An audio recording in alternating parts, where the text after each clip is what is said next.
Entonces, bueno, comenzamos. Bueno, ¿qué son los quemadores? Bueno, son este tipo de artefactos que nos sirven para producir la reacción de manera controlada, ¿no? ¿Alguien está diciendo algo? Un ratito. Ah, no, eso no es. Ah, sí, exacto, de la clase 3. Eso, como les dije, ya me han pasado el video. Como saben, tuvimos unos ciertos problemas técnicos hace dos clases, así que el principio del video se borró prácticamente ya, así que lo estoy rehaciendo, cosa de que lo tengan disponible junto con lo que me pasaron. Ya, ahora sí, ya. Bueno, como les decía, este tipo de artefacto nos sirve para tener esta combustión controlada, ¿no? Y suministrar calor de combustibles, ya sean líquidos, gaseosos, incluso sólidos, podríamos decir. En nuestro caso nos vamos a concentrar en los gaseosos sobre todo, y hasta un poco los líquidos, porque va más o menos por esa línea, ¿ya? Entonces, ¿qué tipos de combustibles son utilizados? Como les decía, los quemadores para gas, quemadores combustibles líquidos y quemadores combustibles sólidos. Nosotros vamos a hacer énfasis en los de combustible gaseoso, ¿ya? En los quemadores de combustible gaseoso, ¿qué cosas importantes hay que tener en cuenta? Bueno, primeramente que la cantidad de combustible gaseoso suministrado tiene que ser la correcta para alcanzar la potencia térmica específica, ¿sí? Por ejemplo, cuando ustedes diseñen quemadores, tienen que ver la potencia que necesitan suministrar, ya sea a un horno o al proceso para el cual lo están diseñando. Entonces esa va a ser, digamos, su potencia máxima o su potencia nominal. Obviamente tienen que diseñar un quemador que no vaya a estar funcionando siempre en su potencia máxima, ¿no? Sino un poquito por debajo, para que así tenga un límite máximo y un límite mínimo también. Entonces la potencia y por ende la cantidad de combustible que le vamos a suministrar al quemador es un factor muy importante, ¿ya? Luego también tiene que permitir la regulación de los caudales de gas y aire, obviamente, porque de esta manera se puede regular justamente la potencia que le estamos suministrando al quemador y la potencia que nos va a dar el mismo. Ahora, ¿cómo ocurre esto? Por ejemplo, en los quemadores de tiro atmosférico, no sé si han visto, hay algunos que hacen con digamos, un mecanismo que permite abrir o cerrar más el paso del aire, ya que como son de tiro atmosférico tienen un diferencial de presión en el venturi, cosa de que está jalando aire del exterior mientras se va quemando el combustible en el interior, ¿ya? Ahora nosotros podemos regular la apertura de esa entrada para el aire con ese mecanismo que les decía, ¿ya? Es casi como una tuerquita que gira y que va abriendo más la entrada de aire o la va cerrando más en función de lo que se necesita, ¿ya? Un cachito, creo que voy a entrar del celular para que así no estemos saliendo todo el rato y les pueda aceptar del celular directamente. En un segundito. Ahí está. Ahora sí. Ya. Bueno, el gas también se tiene que regular, ¿no? Esto mediante una válvula y demás. Y en función de, como ya hemos visto en reacciones químicas, tiene que haber una determinada cantidad de aire en función de la cantidad de gas en flujo másico que le estamos suministrando a nuestro quemador, ¿no? Luego, mezclar homogéneamente el gas y el aire y conseguir que la mezcla se encuentre dentro de los límites de inflamabilidad, ¿ya? ¿A qué se refiere eso de homogéneamente? Cuando estemos haciendo el diseño de quemador, tiene que estar en más o menos un 20 o un 25% de exceso de aire, porque si no, no vamos a garantizar que la llama sea limpia, que la llama sea completa, una combustión completa. ¿Sí? Si le ponemos menos aire y más gas, entonces la combustión va a ser incompleta y va a empezar a liberar hollín, gas negro y demás. Entonces no queremos ese tipo de llama. Tampoco queremos una llama que esté demasiado aireada, ¿ya? Porque esta llama no va a tener la temperatura máxima que podría alcanzar, por ende no nos va a suministrar todo el calor que podría darnos, ¿ya? Si es que estuviera en una mezcla estequiométrica. Luego, garantizar una combustión higiénica. Esto significa sin emisión de monóxido de carbono o óxidos nitrosos ni producción de hollín, ¿no? Lo que les decía, que tiene que ser en su punto exacto. De ahí un poquito más, ¿ya? Un 20-25%, no menos, no más de eso, a menos de que así se requiera en el tipo de proceso que se está llevando a cabo. Garantice la estabilidad de llama, es decir, impedir la corriente de flujo de llama y desprendimiento de llama. Estos son algunos fenómenos que ocurren mayormente por el tipo de boquilla que se utiliza o por algunas variaciones en la geometría del quemador que vamos a ver igual. Esto hace, por ejemplo, que haya un flujo de aire que al salir de la llama quiera regresar al mismo quemador. Eso está mal. También hay otro fenómeno que es el que la llama pareciera estar más adelante que la salida del quemador o más atrás, ¿ya? Eso también puede pasar. Luego, encauzar el calor generado durante la combustión de tal forma que se pueda ser transferido de la mayor cantidad posible a la carga, es decir, maximizar la eficiencia de nuestro quemador, que la mayor cantidad del calor que estamos produciendo se utilice justamente para el proceso que estamos queriendo llevar a cabo, ¿no? Y finalmente, bueno, entre los últimos, dar a una llama un poder de radiación adecuado, ¿sí? Dar a la llama las dimensiones apropiadas para el recinto donde se efectúa la combustión. Esto vamos a ver sobre todo en calderitos. Y operar de manera silenciosa, ¿no? Porque no queremos un motor de cohete ahí funcionando a nuestro lado todo el rato, ¿no? Ya. Después, quemadores atmosféricos y quemadores de aire forzado, justamente los que les comentaba. Hay quemadores atmosféricos bastante sencillitos como este, ¿no? Donde tenemos el aire que está entrando gracias a esta geometría que hace que el aire sea absorbido, ¿ya? Por esta parte. Luego esta también, donde utilizamos un venturi que hace que igual el aire sea absorbido mientras se va suministrando el gas. Y esta otra que también funciona de la misma manera. El aire entra, el gas entra y aquí se quema o se mezcla y luego sale la llama, ¿no? En los de tiro forzado siempre vamos a tener la ayuda de un ventilador. ¿Y por qué se tiene la ayuda de un ventilador? Pues porque aquí el gas va a ser suministrado a una presión muchísimo mayor. En los quemadores atmosféricos podemos alimentarlos con gas hasta 100 milibarios de presión, ¿ya? Arriba de 100 milibarios de presión tenemos que usar un quemador de tiro forzado. ¿Por qué? Porque necesita una cantidad de aire extra, ¿sí? Imaginen que, por ejemplo, cuando ustedes han hecho una parrillada y tenían que quemar el carbón, ¿no? Tenían que estar ahí soplando todo el rato. Y mientras más fuerte soplaban, más rápido se quemaba el carbón, ¿no? O más temperatura llegaba a alcanzar. Ocurre lo mismo acá. Si ustedes meten gas a una presión alta y aire atmosférico, no va a suministrar la cantidad de aire necesaria para que todo este gas se pueda quemar, ¿ya? Es decir, al final puede que salga alguna que otra llamita, pero la mayoría va a ser solo gas que se está perdiendo a la atmósfera, ¿sí? Si nosotros queremos que todo ese gas se combustione correctamente, tenemos que agregarle una ayuda al aire, que sería el ventilador. El ventilador va a hacer que todo el aire que esté aquí alrededor va a ir suministrando de manera correcta y va a haber la combustión como nosotros queremos, ¿no? Y bueno, hay varios tipos de ventiladores también, eso lo vamos a llevar justamente en su tema correctivo, ¿ya? En su tema respectivo, mejor dicho. Y bueno, ahora sí, vamos a la parte que nos interesa, que es el diseño de quemadores atmosféricos. Bueno, este es un quemador atmosférico, ¿ya? En su manera más tosca, si podríamos decirlo. ¿Qué vamos a tener? Vamos a tener el pitón, que es de donde sale el gas, ¿no? El inyector, el pitón, así también se les denomina. Su regulación para o bien aperturar o cerrar o aperturar la entrada de aire, ¿no? Si yo pongo la regulación hasta el fondo, entonces voy a tapar la entrada de aire, entonces no va a entrar nada, ¿no? No va a haber combustión. Si yo lo alejo, entonces va a haber entrada de aire, entonces va a haber combustión. Tenemos la granata de tubo Venturi, que es para que el aire sea jalado hacia esta parte, ¿no? Hacia dentro del quemador. Y la salida, aquí es donde se mezcla el gas y el aire, y aquí es donde se quema y sale la llama finalmente, ¿sí? Ahora, la potencia teórica del quemador es un factor muy importante y es la primera ecuación que vamos a ver de este tema.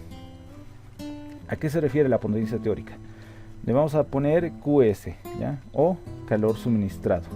Es la potencia teórica del quemador y esta puede estar en función volumétrica o en función másica, ¿sí? ¿Eso de qué va a depender? Va a depender sobre todo del PCS. Si nosotros tenemos el PCS en valores de kilojoules sobre metro cúbico, entonces vamos a tener que usar flujo volumétrico. Si tenemos el PSS en valores de kilojoules sobre kilogramo, entonces mejor usamos flujo másico, ¿ya?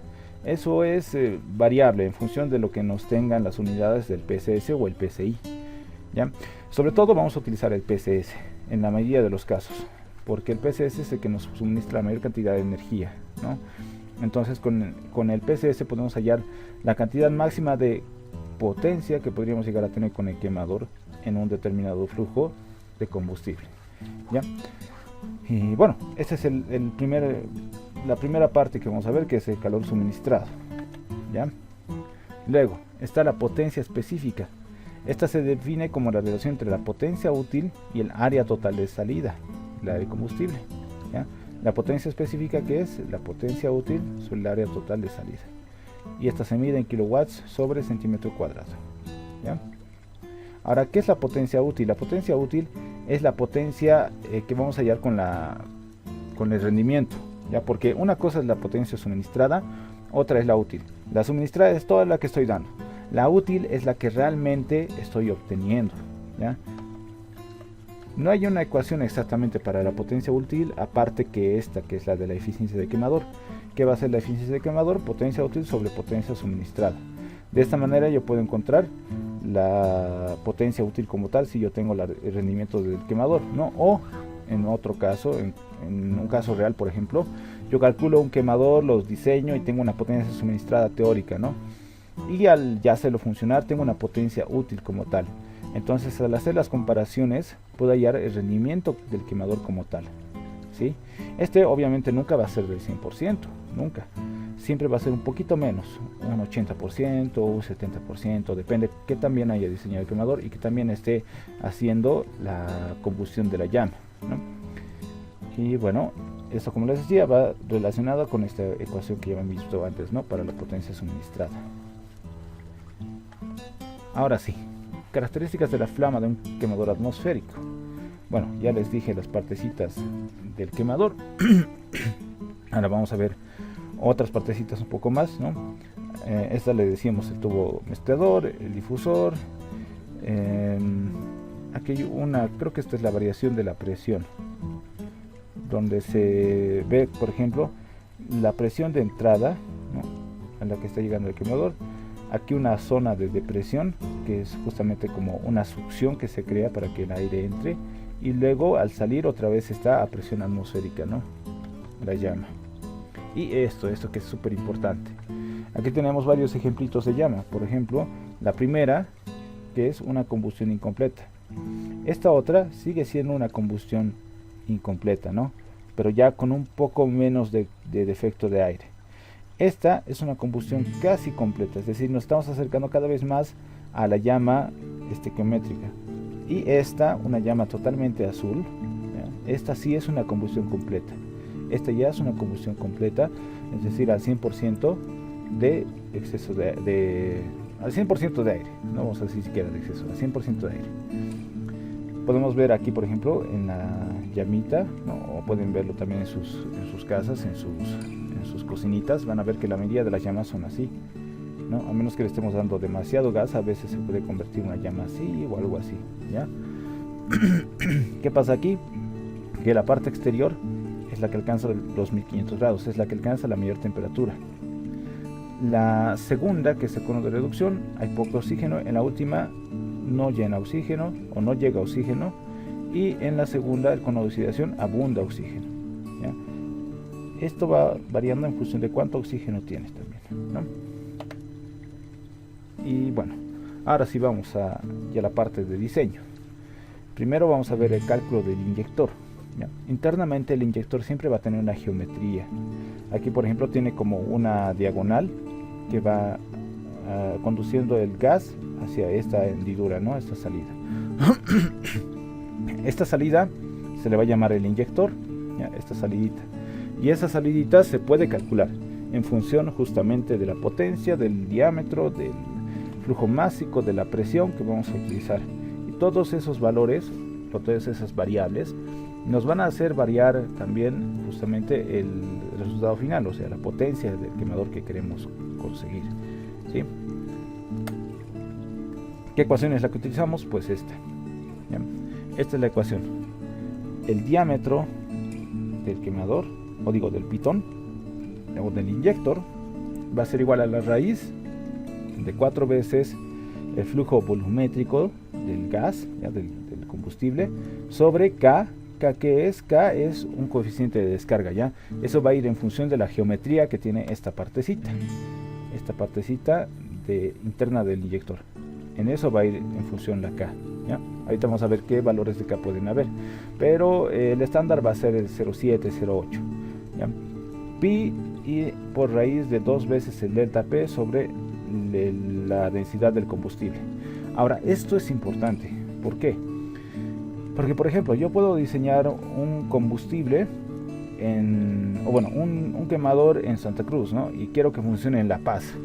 Obviamente no van a funcionar de la misma manera, ¿no? Porque en Santa Cruz hay una densidad del gas distinta y igual el flujo volumétrico del gas va a ser distinto. Entonces yo tengo que adecuar eso, ¿ya? O bien voy a tener que aumentar el volumen de gas, el flujo volumétrico, ¿no? Para que el flujo másico sea el mismo, pero aún así la densidad me va a hacer variar algunas cosas, ¿no? Entonces voy a tener que estar jugándome con el delta de presiones y con el flujo volumétrico para que pueda tener la misma cantidad de aire en la salida. Para que ustedes adecúen de una zona a otra, van a tener que jugarse con el flujo volumétrico y con el delta de P, ¿no? Porque la densidad es algo que no van a poder controlar, no pueden. Y al final lo que importa también es el flujo másico, ¿no? Cuánto de gas se están entregando, ¿ya? Entonces eso. Y aquí está, las variantes de K. Si tenemos, por ejemplo, esta geometría en el inyector, va a ser un K de 0,65. Si es esta un poquito más inclinada a 60 grados, 0,6. Si es a 45, 0,84. Si es así, ya un poquito como convexa, entonces va a ser 0,6, 0,97. Si de esta manera, 0,82. Si es al revés, 0,72. Si es así con un ángulo alfa, varía entre 0,83 y 0,94. ¿Ya? Geometría de quemador atmosférico. ¿Dónde estábamos? Bueno, ahora sí. Esto ya es la parte de las longitudes y las distancias que vamos a tener en el diseño del quemador. ¿Sí? Esto es lo más importante. Si ustedes entienden esto, que es súper facilito, no van a tener problemas al diseñar un quemadorcito. Una vez que ya tenemos el diámetro del inyector, ya que es el primer valor que tenemos que hallar, pues vamos a ir sacando el diámetro C, que es el diámetro de convergencia, ¿ya? Luego vamos a sacar esta distancia, el L2, que es la longitud del pitón al convergente, o sea, al inicio del quemador como tal, ¿no? El L1, que es la longitud del cono convergente. Luego el DG, que es el diámetro de la garganta. Este ángulo alfa, que también se puede calcular, es el ángulo de divergencia, pero mayormente vamos a calcular el LD, que es la longitud del difusor, ¿no? Desde la garganta hasta el diámetro máximo. Este es el D max. Y finalmente el DS, que es el diámetro de salida. ¿Ya? Todo esto se hace mediante consideraciones. Tenemos una tablita y alguna que otra ecuación para hallar eso, ¿ya? Pero a ver, vamos a ver este ejemplito por pasos. Paso número 1. Primero tenemos que tener la potencia del quemador, ¿ya? La potencia del quemador que queremos calcular. En este caso, algunos autores lo presentan mediante la relación denominada la potencia unitaria, que liga el flujo térmico con la unidad, la área de salida del quemador, ¿no? Esto sería lo mismo que la potencia, sí creo que la potencia unitaria, ¿no? La que vimos al inicio, ¿dónde estaba? Ah, no, potencia específica, eso. Aquí algunos autores le denominan la potencia unitaria. Para nosotros es lo que le hemos llamado la potencia específica, ¿sí? Entonces, en función del área que yo quiero a la salida, de la potencia unitaria o potencia específica, yo voy a hallar mi potencia de salida, ¿no? Puede ser que utilicen esto. Yo mayormente bueno, sí, es posible. Por ejemplo, tienen un huequito de cierto tamaño, ¿no? Para el quemador, entonces tienen que tomar en consideración esa área que tienen para la salida del quemador y la potencia total que tienen, ¿no? Entonces, si yo tengo la potencia total que requiero, tengo esto, entonces puedo tener mi potencia unitaria, ¿no? Pero al final lo que me interesa es esto de acá, el QS, la potencia de salida, ¿ya? Ahora, esa potencia de salida es esta de acá, la potencia de salida, ¿sí? esa potencia de salida, aquí está, el diámetro máximo. Esta ecuación, el diámetro máximo, por ejemplo, tiene relación con 4 veces la potencia de salida sobre la potencia unitaria, sobre pi. Es decir, que va relacionado con el área, ¿no? Y eso, ¿cómo está relacionado? Es justamente con esta partecita. El diámetro máximo, si ustedes lo convierten a la ecuación de un círculo, del área de un círculo, entonces van a sacar esto. Como esto es igual al área, entonces de esta manera pueden tener la relación para hallar el diámetro máximo, ¿no? Aquí estamos yendo de atrás para adelante, se podría decir. O sea, estamos yendo desde un área específica que ya tenemos definida, una potencia total y una potencia unitaria que hemos establecido, y de ahí hallamos el diámetro máximo, ¿no? A partir de eso vamos hallando estos otros valores. El diámetro de la garganta, que va a ser 0,632, el diámetro máximo, ¿no? Luego la longitud del difusor, o del difusor, usando la relación de 6 a 7 de veces el diámetro de la garganta, no va a relacionar con el anterior. Luego la distancia del inyector, y este va de 2,2 diámetro de la garganta más 15 milímetros, ¿no? Estas tres ecuaciones que hemos visto hasta ahorita, las últimas, son experimentales, ¿sí? Así que se han hallado mediante prueba y error en cálculos así experimentales al hacer quemadores, ¿ya? Por eso es que tiene esos parámetros de variación. Luego, paso 5. Para las demás dimensiones tenemos esta tablita, donde con esta podemos ir calculando todo lo demás que necesitamos. El L y G, ¿no? Está el que estaba ya aquí atrás. También podemos usar esta otra para el L y G. Tenemos esta que es el diámetro de la convergencia, ¿no? El diámetro inicial, ¿ya? El diámetro S, que es el diámetro de salida.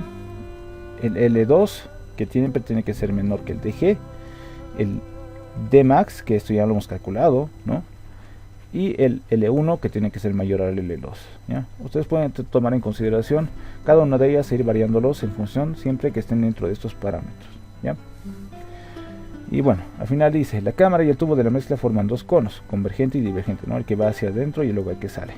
El cono divergente favorece la disminución de rozamiento con el mejoramiento de la mezcla y combustible, y la disminución de la velocidad del fluido mezclado. Se recomienda evitar ángulos muy pronunciados, de 3,5 a 5 grados. El tubo de mezcla transforma la energía cinética en energía potencial, presión estática que se debe ser mayor que la atmosférica para que el gas salga. Por ello el tubo debe ser largo y suavemente divergente. Es decir, que a su salida, a su entrada, tiene que entrar el aire a una velocidad un poco baja para que pueda combustionarse de manera correcta, ¿no? Para que no pase muy rápido. Y por eso el cono es convergente. En la salida el cono es divergente para que tenga una presión estática mayor a la presión atmosférica, para que justamente el gas pueda salir. Porque si la presión atmosférica es mayor que la presión estática dentro del quemador, entonces no va a salir nunca el gas y va a haber justamente ese fenómeno de reflujo, ¿ya? Lo que pasa ahí es que falta presión internamente en el quemador para que el gas salga con fuerza. Y por eso mismo el tubo tiene que ser largo y suavemente divergente, ¿ya? Y listo. Hasta ahí tenemos todo lo que sería de quemadores atmosféricos. Como han visto, es súper fácil, ¿sí? Así que por esta parte no creo que vayamos a tener problemas.